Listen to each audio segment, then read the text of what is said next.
분리시킨 거예요. 그래서 생계급여도 주고 주거급여를 따로 지원해 주는 거예요. 따로. 그래서 시험에는 이런 금액까지는 안 나와요. 다만 주거급여 제도가 운영이 되고 있다까지는 최근에 출제를 한 거예요. 한 2번. 그 정도는 알아두시면 돼요. 무슨 말인지 알겠죠? 네. 그래서 그리고 또 높아시면서 얘기하는데 여기 이 슈퍼바이 지수의 크기 있죠? 뭐 2에서 2.5는 뭐 돼야 돼. 그건 선진국 기준이에요. 무슨 말인지 알겠죠? 그러니까 그 수치 같은 거는 정리할 필요가 있다 없다? 없다. 그런 정도 생각하면 돼요. 그 다음에 이제 뒤로 넘어가면 부동산 정책이라고 나와 있죠. 근데 정책인데 일절이 정부의 시장 개입이라고 돼 있잖아요. 그죠? 근데 그 밑에 가면 정책의 의, 정책의 과정 이런 거 나와 있죠. 참고사항이에요. 우리가 여기서 이제 하는 거는 뭐를 이제 배우면 되냐면 지금 요거 하는 거예요. 요거.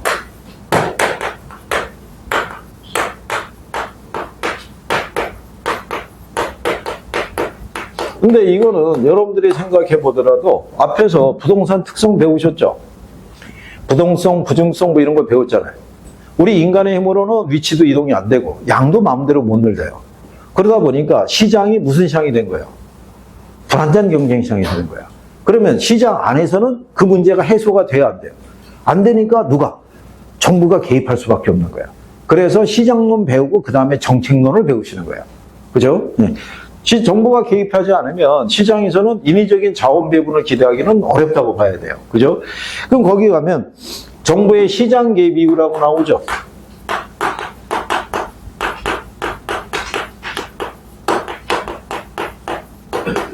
자, 시장 개입 이유가 나올 때 정치적 기능과 경제적 기능이라고 있어요, 없어요? 있죠. 그런데 요즘 이 표현은 잘 안 쓴다는 거예요. 정치적 기능과 경제적 기능이라는 거는 10회 이전에 출제했을 때, 그때 당시에 그 학자가 번역을 해서 소개했을 때, 그때 한 번만 나온 거예요. 그래서 그냥 여기서는 그냥 간단하게 정치적 기능은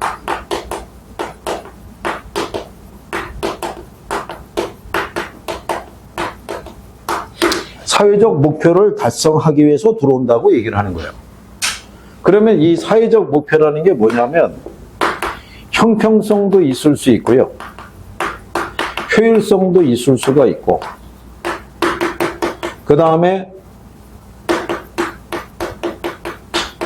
선거 공약 아시죠? 그걸 이행하기 위해서 들어온다는 거예요. 그죠?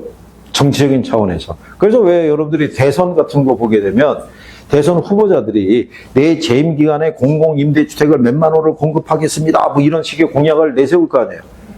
그 이행해서 들어온 거 왜? 공공임대주택의 혜택이라는 거는 시장을 통해서는 제공이 안 돼요. 누가 개입해야지만 되는 거예요. 정부가 개입해야지만 가능한 거예요. 그죠? 그래서 이거 있고. 그 다음에 경제적인 기능은 이걸 수정하기 위해서 들어온 거예요. 자, 시장이 실패가 발생했을 때 시장기구를 통해서는 해소가 안 되는 거예요. 그러니까 누가 들어가겠어요? 정부가. 그죠? 네. 그런데 이거 옛날식 표현이고 요즘은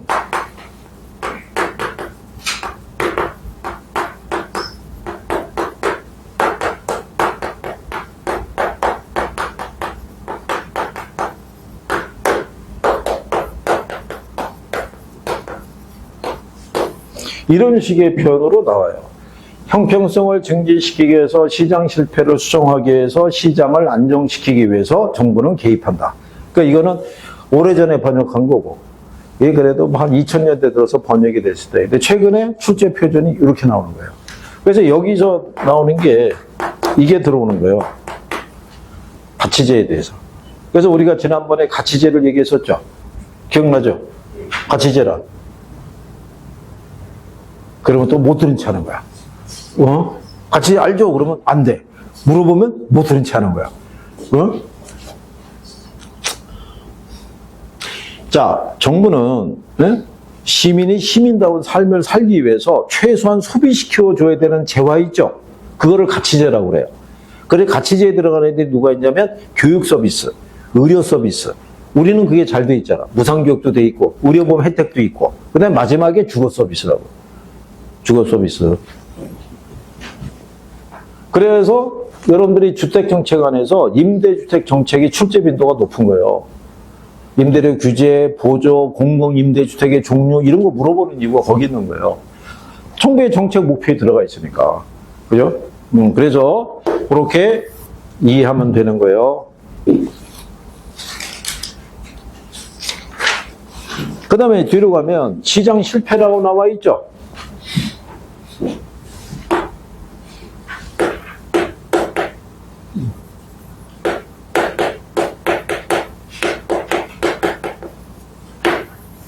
자, 시장 실패라고 얘기하는 것은, 그죠?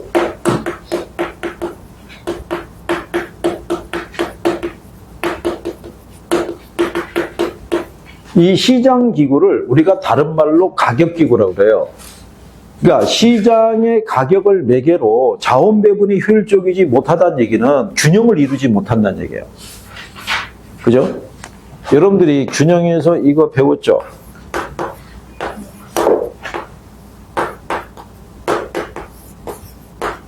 이 상태에서 만약에 가격이 오르죠.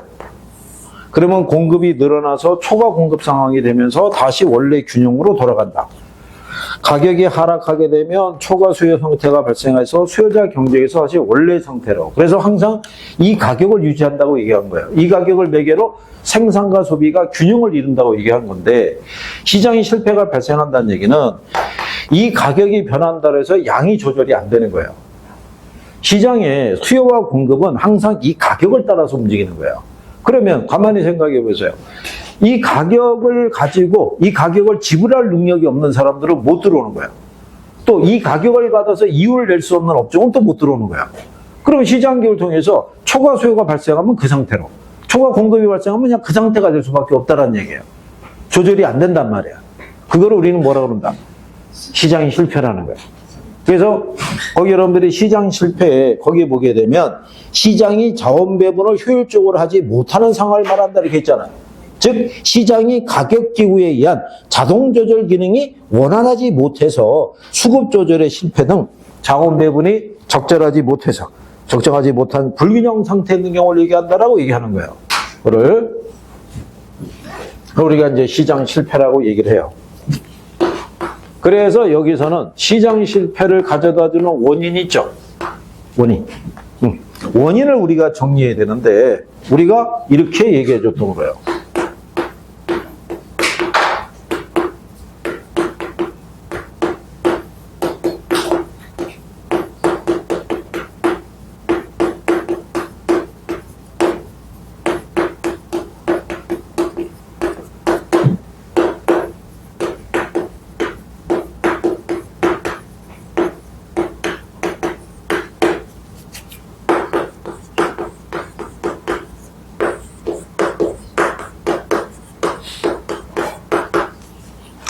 자, 우리 교과서에 보면은 이렇게 제시가 되어 있는데 여기를 강의할 때마다 알려드리는 게 뭐냐. 자, 여기 불안정 경쟁, 금융 경제, 정부의 비대 하얀색으로 쓴 애들이 있죠. 얘네들이 등장할 때는 제목을 물어볼 때만 들어와요. 다음 중에 시장 실패 원인에 해당하지 않는 거를 고르시오 이럴 때만 들어오는 거예요. 그리고 여기 노란색으로 쓴 애들이 있죠. 얘네는 단독적으로 나옵니다. 별도의 문제로. 그러니까 얘네가 조금 더 중요한 거예요. 그런데 경제학의 논리상에서는 얘가 중요해요. 경제학자들은 정부가 시장에 개입하는 걸 반대해요. 정부가 개입을 함으로써 오히려 시장의 자원 배분을 왜곡시킬 수 있다 그래서 반대하는데 예외적으로 인정하는 게 이거예요. 공공재는 시장을 통해서는 공급이 안 돼. 정부밖에는. 그러니까 이거는 인정해 줄 수밖에 없는 거야. 그래서 최근에 예전에는 이게 나온 거예요. 외부 효과가. 부동산학적인 부동성 배웠죠? 외부 효과에 영향을 받게 한다라고 돼 있잖아요. 그러니까 얘가 더 많이 출제됐어요. 이전에는. 얘가 6번, 7번 나왔단 말이에요. 그전에는 얘가 나온 게 한 번인가 두 번밖에 없었어. 그런데 그 이후로 얘가 2번 더 나온 거예요. 그러니까 그 얘기는 뭐다? 바뀐 거예요, 출제자가. 그래서 얘가 안 나온 지가 근 한 10년 가깝게 돼요. 그러니까 그래도 두 가지는 기억을 해줘야 된다는 거예요. 그 우리가 간단하게 여기 불안정 경쟁에 따른 독점 문제 있죠. 자, 여러분 생각해 보세요. 독점 기업이 있다는 얘기는 이윤을 독식할 수 있어요, 없어요? 여기서 얘기하는 거는 독점 기업이 이윤을 독식하는 게 문제가 되는 게 아니라는 거예요. 걔들이 그 이윤을 올리기 위해서는 가격을 조정해야 될 거 아니에요. 가격을 조정하기 위해서는 시장에서 필요한 양보다 적은 양을 공급하는 거야. 그럼 가격이 어떻게 돼? 올라갈 거 아니에요. 그러면 중요한 거는 가격이 올라가서 이윤을 가져가는 건 좋은데 양을 필요한 양보다 과소 생산한다는 데 문제가 있다는 거야. 그래서 시장에 실패가 발생한다는 거야. 만약에 우리나라 대표적인 독점 사업이 뭐예요? 전력이라고, 전력하고 물. 두 가지를 만약에 민영화가 됐다고 생각해봐요. 암흑천지야. 못 쓴다니까, 진짜. 그 여러분들이 주변에 물어보면 겨울이니까 도시가스비가 많이 나올 수 있죠. 난방하니까. 도시가스비가 8,000원? 8,000원 나왔다는 거의 안 틀었다는 얘기예요, 그거. 지금 겨울에. 응? 옆에서, 야, 나 도시가스 뭐 3만원 나왔어. 아우, 씨, 너무 많이 나온 것 같아. 라는데 저 인간은 뭐지? 그랬을 때 옆에서 7천, 8천원 얘기하고 저 사람은 어떤 삶을 살고 있는 게 그 온수매트 뭐 따뜻한 게 있나 봐요. 그거 위에서 잔대요. 그러니까 이거는 거의 뭐 그냥 최소한의 것만 놓고 그러고 한다는 거예요. 우리는 언제 나중에 만약에 민영화되면 그렇게 살아야 되는 거예요, 이제. 집에 지난번에 보니까 저기 어떤 연예인 방송이 나와갖고 자기는 집에서 등 하나만 킨다고 그러더라고요. 이거 하나만. 오, 그렇게도 사는 거라고. 그러면 전체가 다 어떻게 돼? 뭐 이렇게 되는 거야, 이거. 쉽지 않다는 얘기예요. 그죠? 물 부족 국가에서 물까지 민영화 되면은 물 1리터라도 제대로 쓰기가 쉽다 어렵다. 어려운 거예요. 다 꾀죄죄하게 등장하는 거예요, 이제. 못 씻으니까. 그렇게 되는 거예요. 그래서 필요한 것만큼 시장에 공급되지 못함으로써 발생하는 게 불안전 경쟁에 따른 독점의 문제라는 거예요. 그러니까 여기도 과소 생산의 문제가 있어요, 없어요? 얘네는 균형이잖아. 균형인데 부족하잖아. 근데 이게 가격을 매기로 조절이 안 된다는 얘기 아니에요. 그 다음에 규모의 경제에 따른 비용 체감 산업 있죠. 네. 규모의 경제라는 건 장기적으로 기업이 생산량을 늘릴수록 평균 비용이 점점 증가하는 게 규모의 경제에서 나타나는 거예요. 그죠?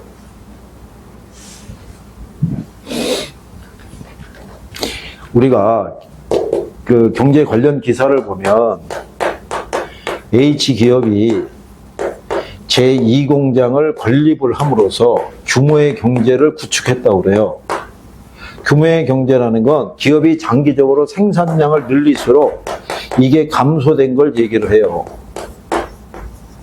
평균 비용이 감소되는 거. 그 평균 비용이 뭐냐면 간단하게 단위당 생산 원가예요. 생산량을 늘리면 늘릴수록 단위당 생산 원가를 줄일 수 있다. 이런 얘기인 거예요. 이게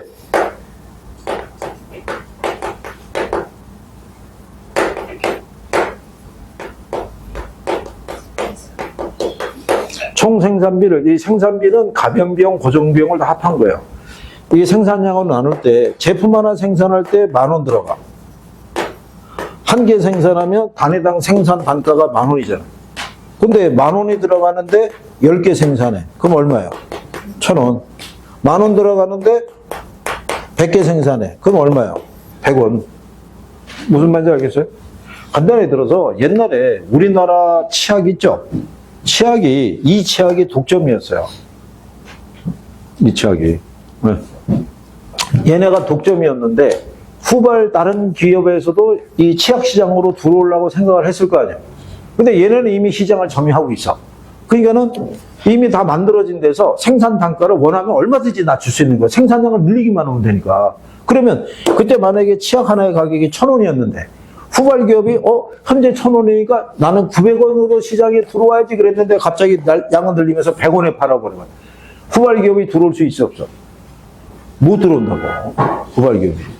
그러면 자연스럽게 시장에 독점이 될 수 있어 없어? 우리나라의 대표적인 철도 사업 있죠? 누가 하는 거예요? 정부에서 하는 거 아니에요? 그 정부는 이미 전국에다가 철도 다 깔았어, 안 깔았어? 다 깔았잖아. 그러면 이미 초기 비용은 다 들어간 거 아니에요? 그럼 이때는 사람 한 사람 더 데려온다고 그래서 추가되는 비용이 많지가 않잖아. 그러니까는 지금 서울에서 부산, 서울에서 광주 가는데 KTX라든가 SRT 비용이 5, 6만 원이면 되는 거예요. 근데 후발 기업이 민간 기업이 들어가서 걔네가 철도 사업 하려면 어떻게 돼요?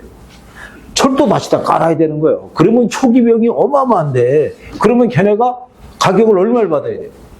부산까지 150만 원, 광주까지 120만 원 이렇게 해야 되는 거예요. 우린 탈 수 있어요, 없어요?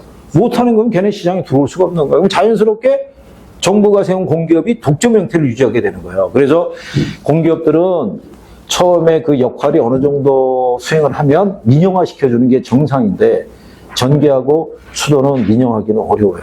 그런데 우리나라 구조상. 그러니까 이런 것들이 시장의 실패가 유발이 된다. 그래서 자연 독점의 문제가 나오는 거예요. 그리고 정보의 비대칭성은 정보가 부족하다는 거예요. 정보가 부족해서 이 자원 배분이 효율적으로 안 되는 대표적인 시장을 우리나라에서는 중고차 시장을 얘기해요. 그리고 중고 PC 있죠. 일반인들이 차 잘 모르고 컴퓨터 잘 몰라요. 그래서 차 살 때 아는 사람을 데려가야 된다 이런 거 있어요, 없어요? PC도 잘 모르니까, 아예 사양을 모르니까. 그래서 불공정한 거래가 될 수 있어요, 없어요? 있는 거예요. 그래서 법을 만들어서 그것도 제재를 레몬법 이런 거 만들어서 해보는데 그것도 잘 아직은 안 돼요.